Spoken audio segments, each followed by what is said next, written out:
Good morning all of you. हम लोग NCERT की सीरीज में जियोग्राफी पढ़ रहे हैं और जियोग्राफी में भी हम क्लास 9th की जियोग्राफी चैप्टर नंबर 3 को कल ख़त्म कर दिया था और आज हम अपने अगले चैप्टर नंबर 4 पर चलेंगे और चैप्टर नंबर 4 हमारा है जलवायु।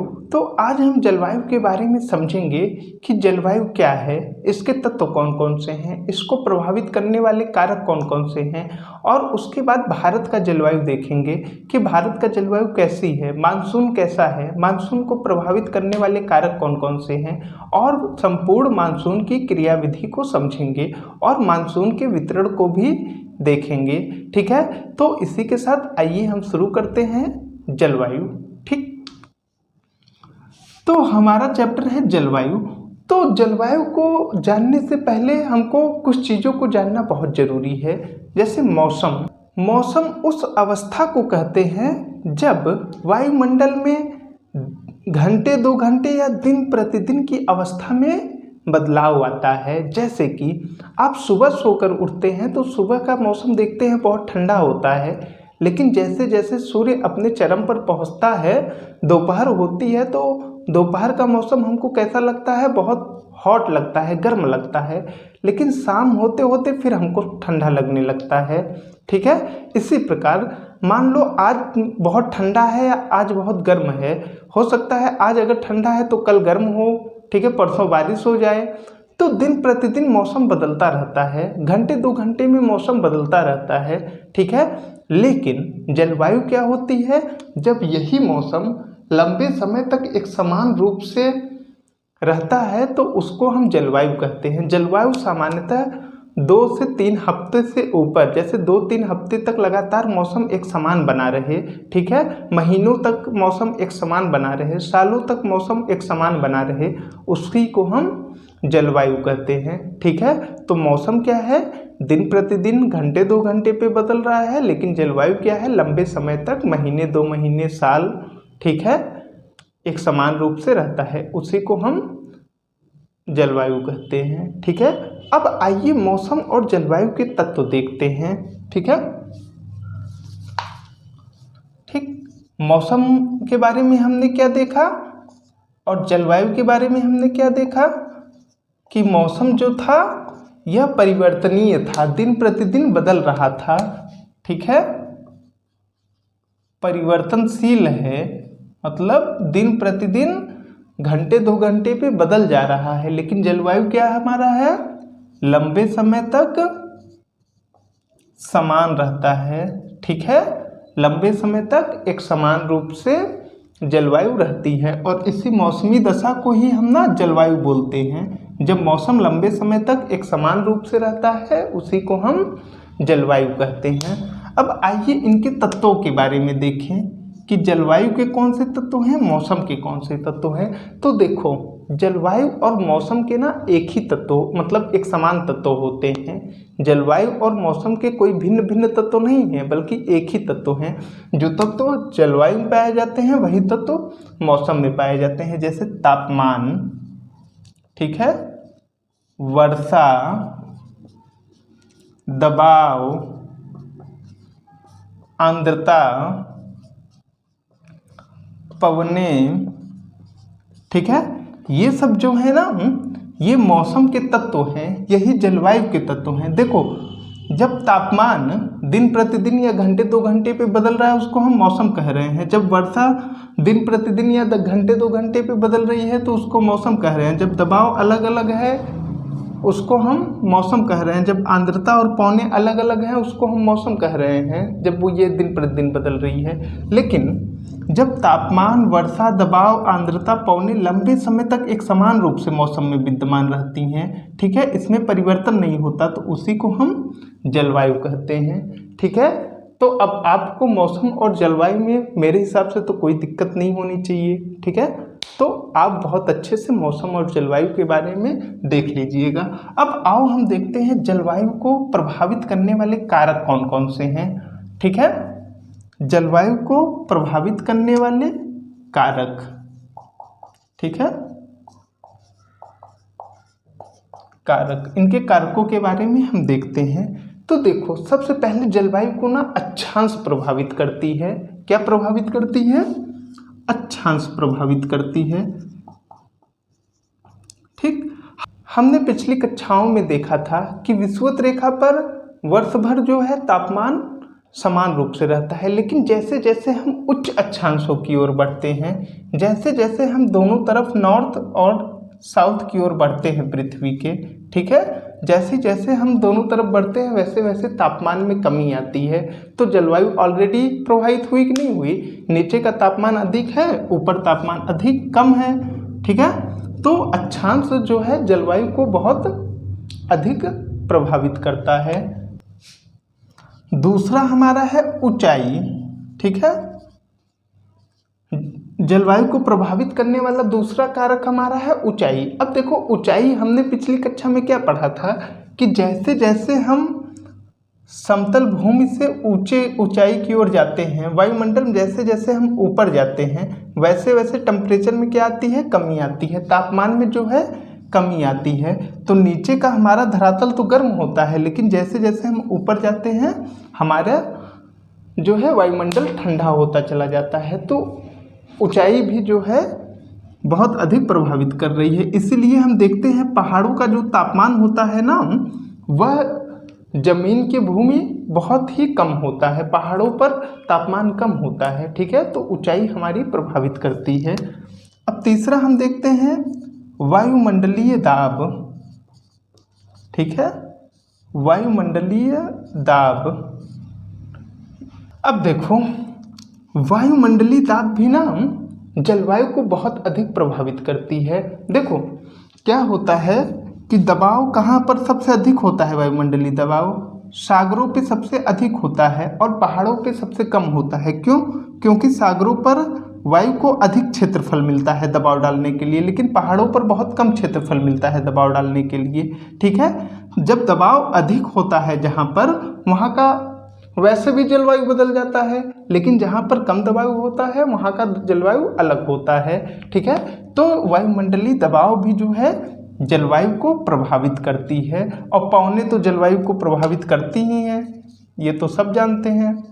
पवनें, जहाँ पर ठंडी पवनें चलती हैं वहाँ का जलवायु ठंडा हो जाता है, जहाँ पर गर्म पवनें चलती हैं वहाँ का जलवायु जो है गर्म हो जाता है। जैसे एक चिनूक नॉर्थ अमेरिका की एक स्थानीय पवन है, थोड़ा गर्म पवनें होती हैं, वो वहाँ पर जाती हैं तो स्नो ईटर का काम करती हैं, ये स्नो को पिघला देती हैं, तो वहाँ की ठंडी जलवायु को क्या करती हैं? गर्म कर देती हैं। इसी प्रकार लू है भारत के गर्मियों के समय में चलती है भारत के उत्तर में, ठीक है। तो ये क्या करती है? तापमान को बढ़ा देती है, ठीक। तो पवनें भी जलवायु को बहुत अधिक प्रभावित करती हैं। अगली हमारा क्या है? अगली हमारा है जलधाराएं, ठीक है। जलधाराएं क्या होती हैं? जो समुद्र में बड़ी बड़ी धाराएं चलती हैं नदियों की भांति, उसी को हम जलधाराएं कहते हैं। ये जलधाराएं भी दो प्रकार की होती हैं, एक ठंडी जलधारा, एक गर्म जलधारा।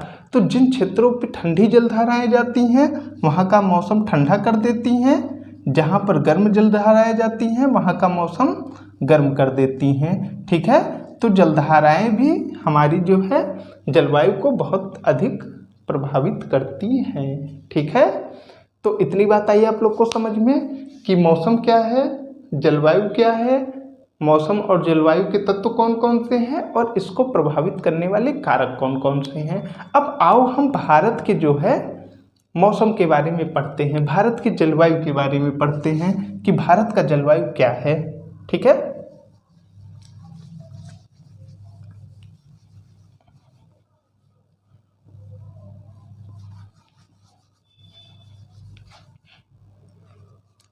अब अगला हमारा क्या है?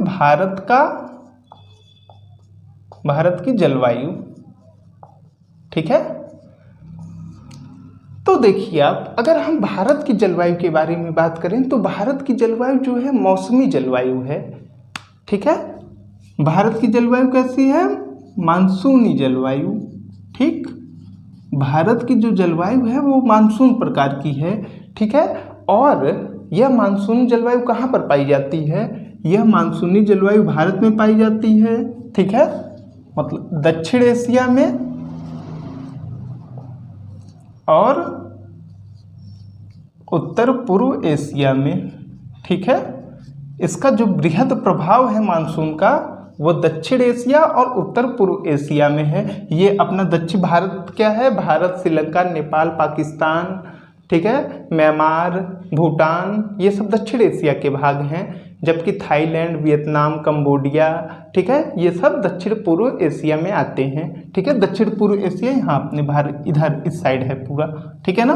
तो जो मानसूनी जलवायु का मैक्सिमम प्रभाव है वो दक्षिण एशिया और उत्तर पूर्व एशिया, दक्षिण पूर्व एशिया, ठीक है, दक्षिण पूर्व एशिया में है। ठीक है, अब देखो आप भारत की जो जलवायु है ना, ये तो मानसूनी प्रकार की है, पूरे भारत में मानसूनी प्रकार की जलवायु पाई जाती है, लेकिन इसमें बहुत ही अधिक प्रादेशिक भिन्नता पाई जाती है। प्रादेशिक भिन्नता, ठीक है, जलवायु में क्या है, प्रादेशिक भिन्नता पाई जाती है। देखो ये हमारे मेंस में क्वेश्चन भी पूछा जा चुका है। ठीक है, कि भारत की जलवायु जो है, भारत का मानसून एक रूपता लिए हुए प्रादेशिक भिन्नता को दर्शाता है। ठीक है, भारत का जलवायु एक रूपता लिए हुए प्रादेशिक भिन्नता को दर्शाता है। कैसे? देखो भारत का जलवायु एक रूपता लिए हुए है। एक रूपता का मतलब भारत का जो मानसून है वह पूरे भारत में एक समान रूप से है। पूरे भारत में मानसूनी ही वर्षा होती है और किसी प्रकार की वर्षा नहीं होती। ठीक है, तो पूरे भारत में वैसे तो मानसूनी वर्षा है, ठीक है, मानसूनी वर्षा हो रही है, लेकिन क्या है, फिर भी ये प्रादेशिक रूप से भिन्न है। हर जगह पर मतलब एक समान रूप से वर्षा नहीं हो रही है। ठीक है, देखो इसको ना दो चीज़ें प्रभावित करती हैं, एक तापमान, दूसरा वर्षा। ठीक है, प्रादेशिक भिन्नता का कारण क्या है, एक तापमान, दूसरा वर्षा। आप समझो कि राजस्थान का तापमान, ठीक है, गर्मियों में 50 डिग्री सेल्सियस से भी अधिक चला जाता है किसी किसी क्षेत्र का, जबकि दूसरी तरफ जम्मू कश्मीर का लेह है, लेह का तापमान मैक्सिमम 4-5 डिग्री सेल्सियस यही रहता है। तो तापमान में बहुत अधिक भिन्नता पाई जाती है। ठीक है, इसी प्रकार हम तटवर्ती क्षेत्रों की बात करें तो तटवर्ती क्षेत्र में दिन और रात के तापमान में विशेष अंतर नहीं होता है। ठीक है, दिन और रात का तापमान एक समान रूप से होता है। ठीक है, तो तापमान जो है बहुत अधिक प्रभावित करता है। दूसरा वर्षा, देखो असम का मासिनराम है, असम के मासिनराम में क्या है कि 400 सेंटीमीटर से भी अधिक वर्षा होती है। ठीक है, वहीं दूसरी तरफ राजस्थान का जैसलमेर है, वहाँ पर 25 सेंटीमीटर से भी कम वर्षा होती है। ठीक है, और तटवर्ती यहाँ पर पश्चिमी तट में क्या होता है, 200 सेंटीमीटर से भी अधिक वर्षा होती है, जबकि पूर्वी तट पे 120 से 150 सेंटीमीटर वर्षा होती है। ठीक है, इसी तरह हम अपने इस साइड अगर बात करें तो 120 सेंटीमीटर वर्षा होती है। ठीक, तो पूरे भारत का जलवायु जो है मानसूनी ही है, लेकिन इसकी वर्षा में बहुत अंतर होता है। कहीं पर बहुत अधिक वर्षा हो रही है तो कहीं पर बहुत कम वर्षा हो रही है। ठीक है, तो भारत जो है, भारत की जलवायु मानसूनी प्रकार की जलवायु है। ठीक, और ये मानसूनी प्रकार की जो जलवायु दक्षिण एशिया की भी है और दक्षिण पूर्व एशिया की भी है, लेकिन इसमें प्रादेशिक भिन्नता पाई जाती है, जैसे तापमान, वर्षा, इसी के कारण। ठीक है, अब आओ भारत के जलवायु को या भारत के मानसून को प्रभावित करने वाले कारकों के बारे में हम लोग देखते हैं कि भारत का मानसून किन किन चीज़ों से प्रभावित होता है। ठीक है,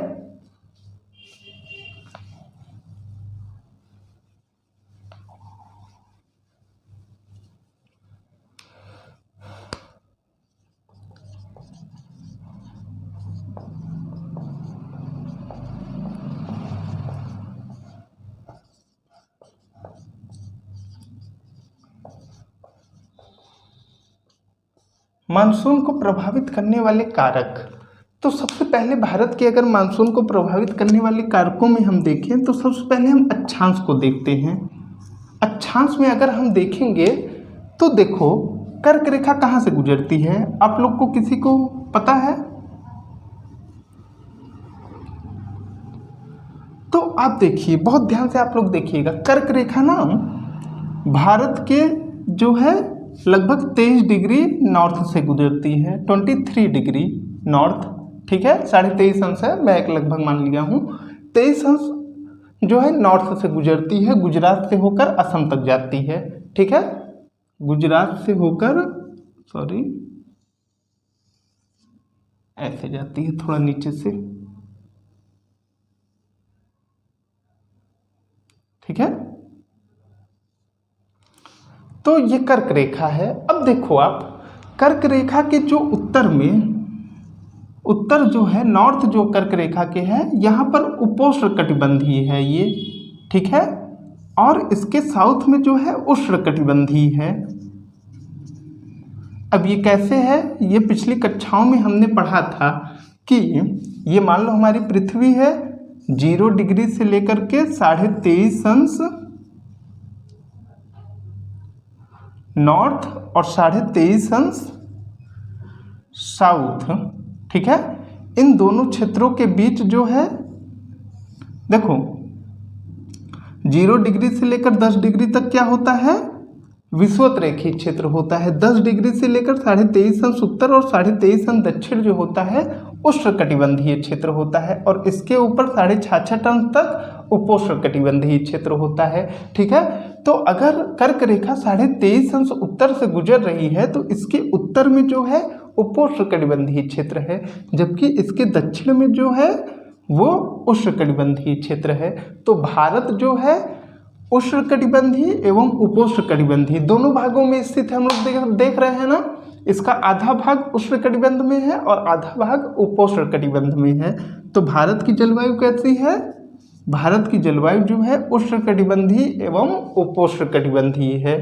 ठीक है, यहाँ पर उष्णकटिबंधीय तत्व भी पाए जाते हैं और उपोष्णकटिबंधीय तत्व भी पाए जाते हैं। ठीक है, इतनी बात आई आप लोग को समझ में। अब आओ हम देखते हैं दूसरा, ऊंचाई। ठीक है, देखो भारत की जलवायु को ना ऊंचाई बहुत अधिक मात्रा में प्रभावित करती है। हम जानते हैं कि अभी हमने पिछली कक्षा में ही पढ़ा था कि भारत के उत्तर में जो है विशाल पर्वत है। ठीक है, और हमने अभी पढ़ा कि जैसे जैसे हम ऊंचाई की ओर जाते हैं, ठीक है, जैसे जैसे हम ऊंचाई की ओर बढ़ते हैं वैसे वैसे तापमान में कमी आती है। ठीक है, तो इसीलिए हम देखेंगे ना, तो भारत का जो उत्तर का पर्वत है वो बहुत ऊंचाई होने के कारण वहाँ का टेम्परेचर बहुत ही कम है। और यह पर्वत क्या करता है, यह मध्य एशिया, ठीक है, मध्य एशिया, इसको आसानी से आप समझने के लिए साइबेरिया का जो क्षेत्र है, साइबेरिया, ठीक है, मंगोलिया साइबेरिया का जो क्षेत्र है वहाँ से बहुत ठंडी हवाएं आती हैं। ठीक है, जैसे ये भारत का उत्तर का क्षेत्र है, उधर से बहुत ठंडी हवाएं आती हैं भारत की ओर। ठीक है, लेकिन ये ऊंचे ऊंचे जो पर्वत है ना, इन ठंडी हवाओं को रोक लेते हैं यहीं पर और अपने इसके आगे नहीं बढ़ने देते। इससे क्या होता है, भारत का जलवायु ठंडा मतलब जैसा है गर्म बना रहता है। ठीक है, गर्म बना रहता है। ठीक, अगर ये साइबेरिया की हवा, अगर उत्तर का विशाल पर्वत ना होता तो ये साइबेरिया की हवाएं सीधे भारत में प्रवेश करती और भारत का जो टेम्परेचर है, भारत का टेम्परेचर वो बहुत ही लो हो जाता। ठीक है, बहुत ही कम हो जाता। ठीक, तो ऊंचाई भी जो है भारत के मानसून को प्रभावित करती है। ठीक है, अब देखो हम तीसरा हम देखते हैं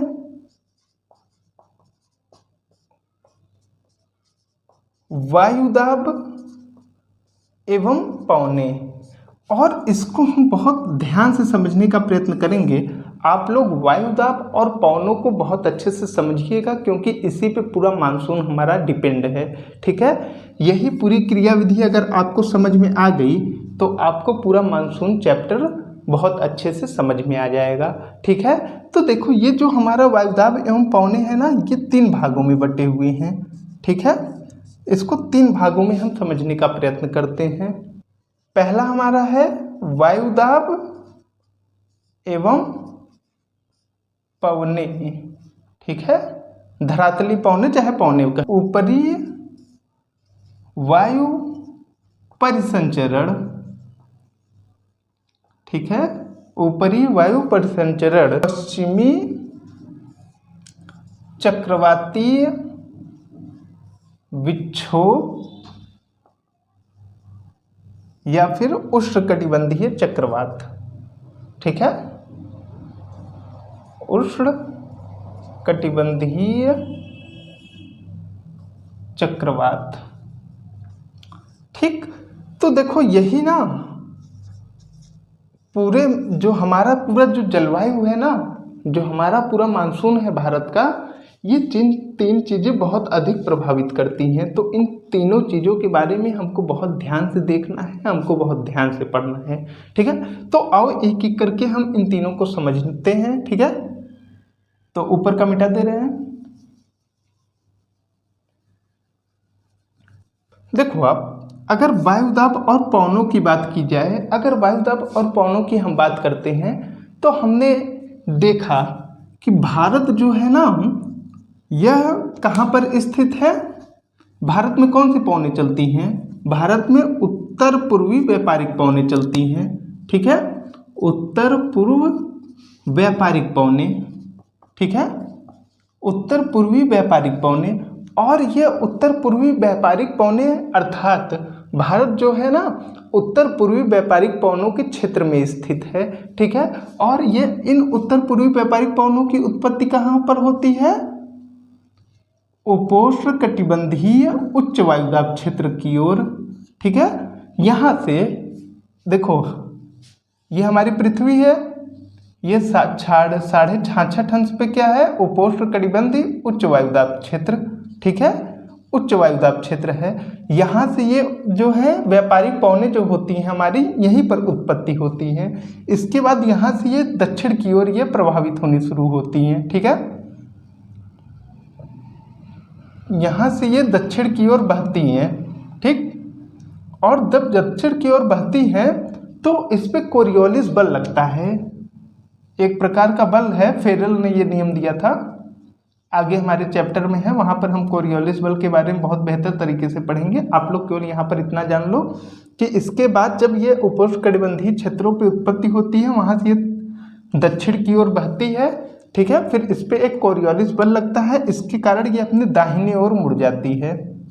ठीक है, अपने दाहिने ओर मुड़ जाती है।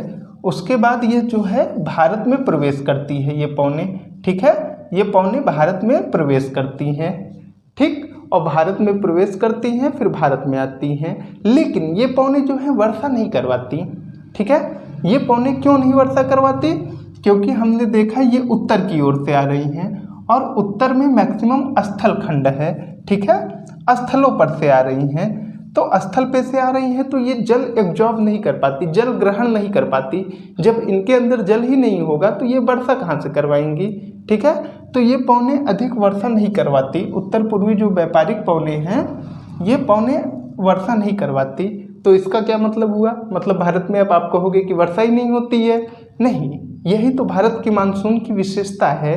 ठीक है, यही भारत की मानसून की विशेषता है। देखो, अब इसीलिए ये हमारा हुआ इतना काम। अभी अब ऊपरी वायु परिसंचरण पे हम लोग आते हैं। ठीक है, अब देखो, जो हिमालय पर्वत के उत्तर में है ना, हिमालय पर्वत के उत्तर में एक जो है ऊपरी वायु परिसंचरण होता है। एक पश्चिम से पूर्व की ओर हवाएं बहुत तीव्रता के साथ चलती हैं। ये 23 डिग्री से लेकर के 27 डिग्री नॉर्थ पे चलती हैं ऊपर की ओर। ठीक है, ये हवाएं चलती हैं, और ये हवाएं क्या होती हैं? ये वर्ष के अधिकांश समय हिमालय के दक्षिण में रहती हैं, मतलब हिमालय के नीचे से प्रभावित होती हैं। लेकिन गर्मियों में ये हिमालय के ऊपर चली जाती हैं। ठीक है, और जब ये गर्मियों में ऊपर जाती हैं तो तिब्बत का जो क्षेत्र होता है ना, ये हमारा ही बहुत ठंडा प्रदेश है, ये बहुत ठंडा क्षेत्र होता है। यहाँ पर दाब बहुत ही उच्च होता है। ठीक है, और इस दबाव के कारण क्या होता है? यहाँ पर दबाव अधिक है, तो हमने क्या पढ़ा था? High to low.